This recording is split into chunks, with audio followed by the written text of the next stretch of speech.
یہ تفسیر ہے ماشاءاللہ۔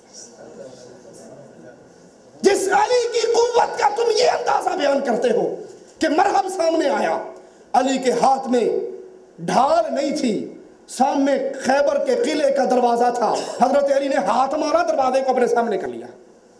اس علی کا فرزند کافروں سے آمنے سامنے ہونے کے بعد اگر کربلا کی لڑائی کفر اور اسلام کا مارکا ہے، پھر فرار کیوں ہونے کی باتیں کرتے ہیں؟ اور یاد رکھنا، جو جہاد سے فرار ہوتا ہے وہ اللہ کی رحمت لے کر نہیں آتا۔ دلیل کیا ہے؟ یہ صفحہ 282، شیخ مفید کی کتاب الارشاد۔ کہتے ہیں حضرت حسین کوفیوں کے سامنے آئے، ردا اوڑے ہوئے، جوتا پہنے ہوئے باہر آئے، اللہ کی حمد و ثنا کی، پھر فرمایا اے لوگو، میں تمہارے پاس اس وقت تک نہیں آیا جب تک تمہارے خطوط، تمہارے قاصد میرے پاس نہیں پہنچے کہ ہمارے پاس آئیں۔ بے شک ہمارا امام اور پیشوا نہیں، شاید خدا آپ کے ذریعے ہمیں ہدایت اور حق میں جمع کر دے۔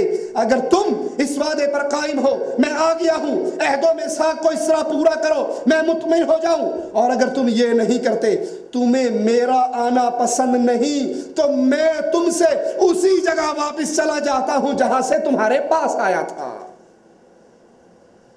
ان کوفیوں نے حسین کو بلا کر غداری کی، اور اس غداری کا ذکر حضرت حسین یوں کرتے ہیں، تم نے مجھے خطوط لکھ کر، ایلچی بھیج کر، قاصد بھیج کر بلایا، اب اگر میری مدد کرنے کا پروگرام تمہارا بدل گیا ہے تو میں وہاں لوٹ جاتا ہوں جہاں سے آیا تھا۔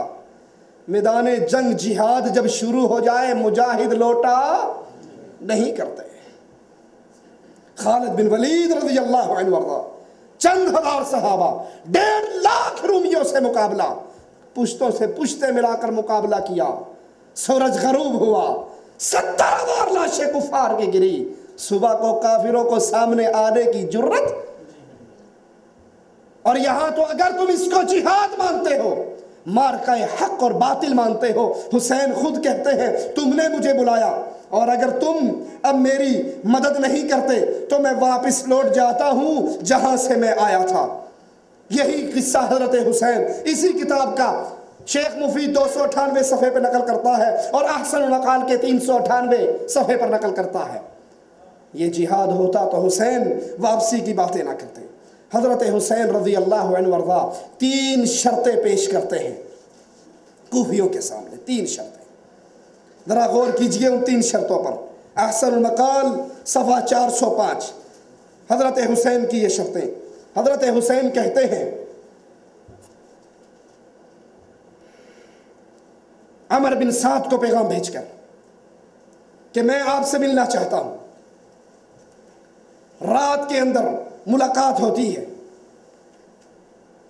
حضرت حسین کو وہ قائل کر لیتے ہیں۔ پھر حضرت حسین کی 3 شرطیں لکھتے ہیں کہ جناب اے امیر، اللہ نے ہمارے حسین کے نزاع کی آگ کو خاموش کر دیا، امت کے معاملے کی اصلاح ہوگی۔ حسین نے مجھ سے عہد کیا ہے کہ وہ اس طرف پلٹ جائیں گے جہاں سے آئے ہیں۔ پہلی شرط، مجھے وہاں جانے دو جہاں سے میں آیا ہوں۔ دوسری شرط، مجھے کسی اسلامی بارڈر پر رہنے دو جہاں میں کفار سے جنگ اور جہاد کرتا رہوں۔ یزید کو کافر کہنے والوں، معاویہ کو کافر کہنے والوں، تمہارا امام معصوم ثالث ان کو کافر نہیں مانتا، کہتا ہے کہ مجھے وہاں جانے دو جہاں کافروں سے ٹکر ہو، میں بارڈر پر رہوں گا، اسلامی سرحد پر رہوں گا، اور وہاں رہ کر میں اپنی زندگی گزار لوں گا۔ اچھائی اور برائی میں میرا حکم ایک عام مسلمان جیسا ہوگا۔ یہ بھی نہیں مانتے، میں یزید کے پاس چلا جاتا ہوں۔ کتاب تمہاری ہے، احسن المقال صفحہ 405۔ اور دیکھیے لکھتے کیا ہے کہ میں امیر یزید کے پاس چلا جاتا ہوں، میں اس کے ہاتھ پر ہاتھ رکھ دیتا ہوں، بیعت کرتا ہوں یزید کی، اور پھر جو یزید چاہے گا وہ میرے معاملے کے اندر فیصلہ کر لے گا۔ 3 شرطیں حضرت حسین رضی اللہ عنہ وارضہ پیش کرتے ہیں۔ یہی 3 شرطیں تذکرۃ المعصومین سید علی نقی کی صفحہ 153 کے اوپر بیان کرتے ہوئے کہتے ہیں لا حول ولا قوة حضرت حسین نے ابن سعد کو کہا رات کی تنہائی میں تجھ سے ملنا چاہتا ہوں، اور یہاں پر یہ دلیل ہے حضرت حسین کا اپنے موقف سے رجوع کر لینا اور یزید کے ہاتھ میں ہاتھ دے دینے کا۔ انہوں نے رجوع کر لیا خروج سے، اپنا ہاتھ یزید کے ہاتھ میں دیتے ہوئے 3 شرطیں پیش کی کہ اگر چاہو میں مدینے میں واپس چلا جاؤں، اگر چاہو کسی اور بستی میں سب مسلمانوں کی طرح محکوم فرما بردار ہو کر رہوں، اور اگر یہ بھی نہیں تم چاہتے تو پھر میں خود امیر المؤمنین یزید کے پاس چلا جاتا ہوں، جس طرح وہ چاہے گا میرے معاملے کے اندر فیصلہ کر لے گا۔ حضرت یزید کے ہاتھ میں اپنا ہاتھ دے دوں گا۔ حسین رضی اللہ عنہ وارضا رات کی تنہائی کے اندر عمر بن سعد بن ابی وقاص سے ملاقات کر کے یزید کے ہاتھ میں ہاتھ دینے کے لیے تیار ہو جاتے ہیں، لیکن وہ کوفی شیعہ جو حضرت حسین کو لینے کے لیے مکے سے چلے تھے، سلیمان کے گھر کے اندر اجتماع کرنے کے بعد جب انہوں نے رات کے اندر حضرت حسین اور عمر بن سعد کے درمیان ہونے والی ملاقاتوں کو دیکھا کہ یہ تو رشتہ دار ہیں، یہ تو علی کے سالے ہیں، رشتے میں حسین کے ماموں لگتے ہیں، یہ تو صلح ہو جائے گی تو پھر ہمارا بھانڈا پھوٹ جائے گا، حسین ان کو معاف کر دیں گے اور یزید ان کو معاف کر کے پوچھیں گے بلایا کس نے تھا، وہ خطوط تو دو، باغیوں کے نام تو دو۔ ان کوفے کے شیعوں نے جب حضرت حسین کا یہ موقف سنا کہ وہ یزید کے ہاتھ میں ہاتھ دینے کے لیے تیار ہو گئے، تو پھر وہ کوفی شیعہ جو حسین کو لینے کے لیے مکے سے 50 شیعہ ساتھ چلے تھے، انہوں نے حضرت حسین پر حملہ کر کے حضرت حسین کو شہید کیا۔ آپ نے اکثر ذاکروں سے سنا ہوگا خیموں میں آگ لگی ہوئی تھی، وہ خیموں کی آگ اس لیے لگائی گئی تھی کہ وہ 2 بوریے خطوط کی جلا دی جائے، جس میں ہم نے خط لکھ کر حسین کو بھیجے تھے کہ اگر وہ بوریاں بچ گئی تو تمام باغیوں کو سولی پہ چڑھا دیا جائے گا۔ یہ ہے قصہ اس واقعے کا۔ تم نے حسین کو بلایا رضی اللہ عنہ وارضا، تم نے اس کے سفیر کا پانی بند کیا، تم نے اس کے سفیر پہ بیعت کر کے پھر اس بیعت کو توڑا، اور پھر شہادت حسین کے اصل ذمہ دار تم ہو۔ دلیل اس کی تذکرۃ الاطہار صفحہ 314 پر جب یہ خانوادہ چلتا ہے، خانوادہ حسین نکلتا ہے، کوفہ کی گلیوں میں پہنچتا ہے، سنیے، کہتے ہیں عبداللہ بن ربیعہ کی روایت ہے، میں یزید بن معاویہ کے پاس دمشق میں موجود تھا، وہاں پر زہر بن قیس نے آ کر یزید کے پاس کہا، یزید نے اسے کہا تیرے لیے ویل اور بربادی ہو، تیرے پیچھے کی کیا خبر ہے؟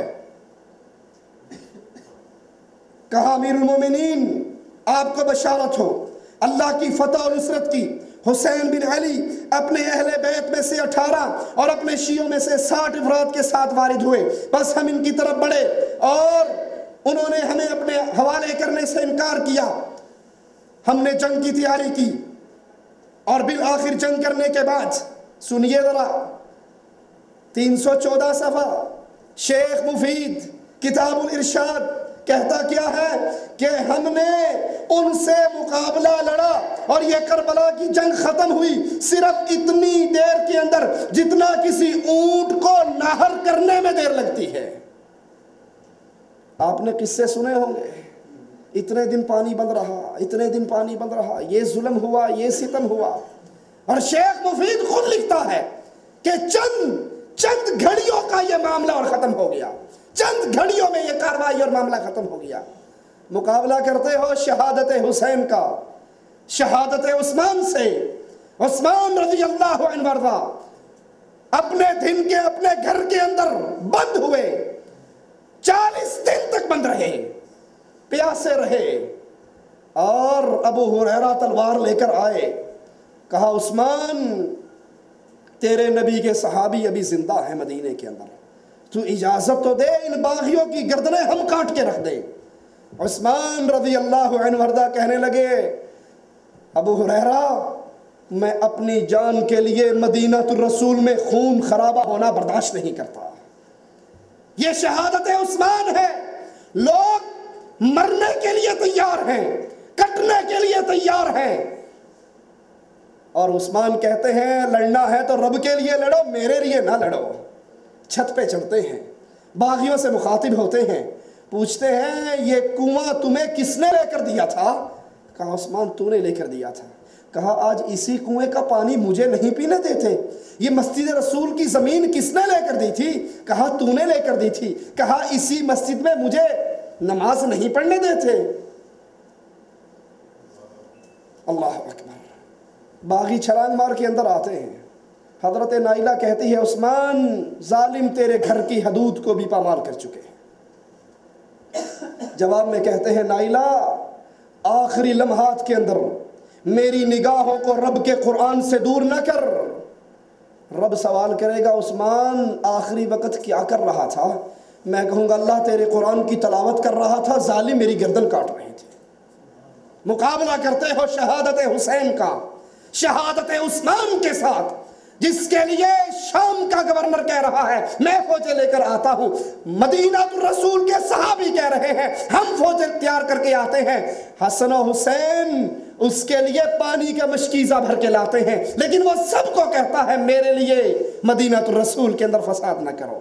اور ادھر وہ کہتا ہے صرف اتنی دیر لگی جتنی کسی اونٹ کو نہر کرنے میں، یا قیلولہ کرنے والا جتنی دیر میں قیلولہ کرتا ہے اتنی دیر کے اندر معاملہ ختم ہو گیا۔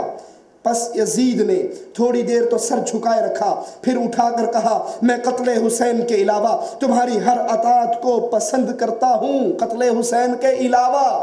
یزید کی صفائی، یزید کی برات وہابیوں کی کتاب نہیں، سنیوں کی کتاب نہیں، کتاب بھی تیری، شیخ بھی تیرا، مولوی بھی تیرا، پریس بھی تیرا۔ یزید کی صفائی تیری کتاب کے اندر۔ یزید نے کہا میں حسین کے قتل کو کبھی برداشت نہ کرتا، اس کے قتل کے علاوہ تیری ہر بات کو مان لیتا، یاد رکھو اگر میں اس کے پاس ہوتا اسے معاف کر دیتا۔ یہی تو وہ نقطہ تھا جس کو باغی کوفی شیعوں نے پہچان لیا تھا۔ اگر حسین یزید کے پاس چلے گئے، یہ تو رشتہ دار ہیں، ان کی تو برادری ایک ہے، یہ تو ہاتھ میں ہاتھ ملا لیں گے، اور اس کے بعد ان باقی کوفی سرداروں کا نام آئے گا کہ بلانے والے وہ خطوط تو دو۔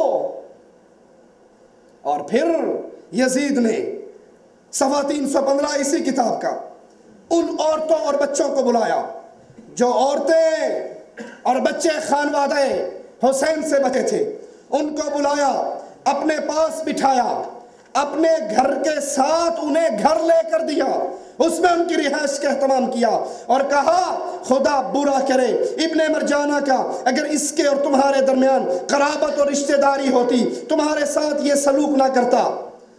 پھر یزید نے عورتوں کے متعلق کہا انہیں علیحدہ مکان میں ٹھہرایا جائے، ان کے ساتھ ان کا بھائی علی بن حسین بھی ہو، بس ان کے لیے یزید کے مکان کے متصل ایک مکان دیا گیا جہاں وہ کچھ دن رہے۔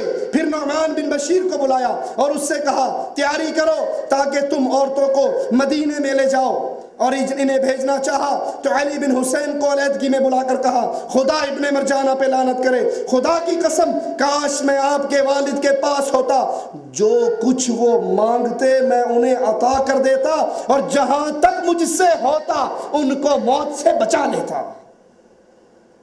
یزید رحمت اللہ علیہ کی صفائی کسی اور کتاب سے نہیں، انہی کی کتاب سے۔